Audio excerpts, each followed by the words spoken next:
तो गाइस स्वागत है आपका मेरे एक और वीडियो में। तो आज हम बात करेंगे क्लास 9th का जो क्वाड्रिलेटरल चैप्टर है उसका थ्योरम 8.2। तो इसमें ये कह रहा है कि प्रूव करिए इन अ पैरेललोग्राम, जो थ्योरम है हमारी, in a parallelogram opposite sides are equal. किसी पैरेललोग्राम में जो अपोजिट साइड्स होती हैं वो इक्वल होती हैं, यानी ये और ये और ये और ये बराबर और ये बराबर। ठीक है, तो हमें प्रूव करना है। गिवन हमें दिया गया है कि एक पैरेललोग्राम है और उसका एक डायगोनल है आपका AC। हमें प्रूव कर लेंगे पहले कि जो ये जो डायगोनल है, डायगोनल ने जो ये दो ट्रायंगल फॉर्म किए हैं, यानी ADC और ABC ये कॉन्ग्रुएंट हैं। ठीक है, उसके बाद हम CPCT लगाएंगे तो ये प्रूव हो जाएगा। तो आप देख सकते हैं कि हम जानते हैं अपोजिट साइड्स होते हैं जो पैरेललोग्राम की, हमेशा क्या होती हैं, पैरेलल होती हैं। यानी DC और AB पैरेलल होंगी और AD और BC पैरेलल होंगी। अब अगर AB और DC पैरेलल हैं तो आप देख सकते हैं कि जो ये चीज़ है AC यानी डायगोनल है, वो यहाँ पर एक ट्रांसवर्सल लाइन का काम कर रही है। ठीक है, जिसकी वजह से ये वाला एंगल यानी ACD एंगल, ACD या DAC जो भी ACD ये वाला एंगल जिसे मैंने ग्रीन कर रखा है, और आपका ये वाला एंगल इसे भी मैंने ग्रीन कर रखा है, ये अल्टरनेट एंगल्स बन जाते हैं तो ये इक्वल होंगे। और ये वाला एंगल यानी DAC और BCA ये वाले बराबर, जिन्हें कि मैंने रेड कर रखा है, ये दोनों भी अल्टरनेट एंगल्स बराबर होंगे, क्योंकि जो AC है हमारी, जो डायगोनल है, ये आपका ट्रांसवर्सल की तरह काम कर रही है। तो यहाँ से हम लिख सकते हैं कि जो एंगल DAC है, DAC वो किसके बराबर है, आपका BCA के बराबर, BCA के बराबर। इसे इक्वेशन नंबर आप 1 मान लीजिए।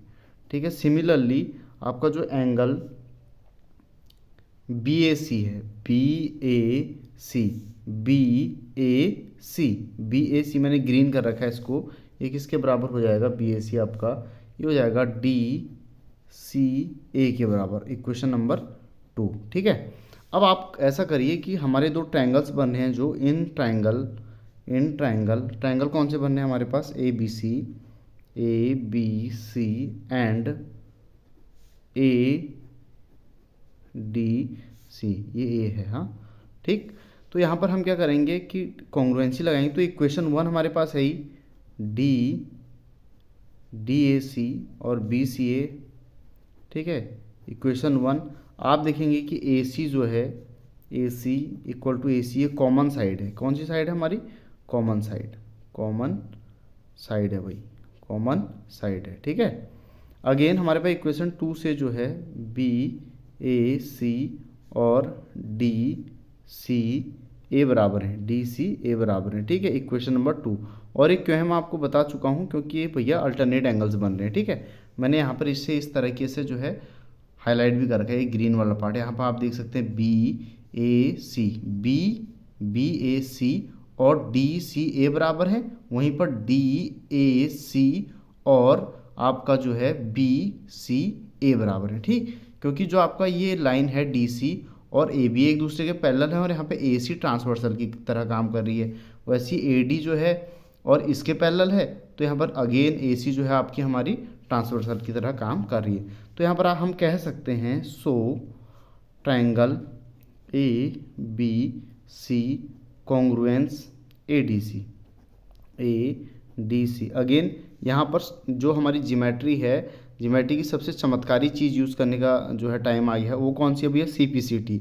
बाय यूजिंग CPCT, ठीक है, तो हम लिख सकते हैं कि AD बराबर BC एंड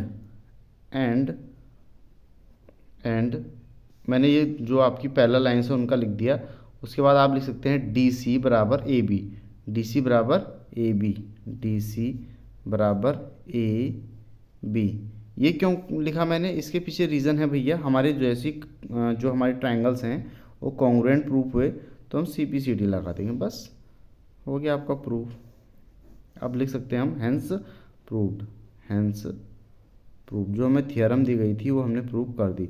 या कई बुक्स में QED लिखा होता है, जिसका मीनिंग होता है क्यूरो या क्वेड एरेथ डेमोन्स्ट्रेंडम, जो कि एक लैटिन फ्रेज है। ठीक है, तो आप हैंस प्रूव लिखिए या QED लिखिए, बात एक ही है। अगेन आप इसका स्क्रीनशॉट ले सकते हैं। Thanks for watching.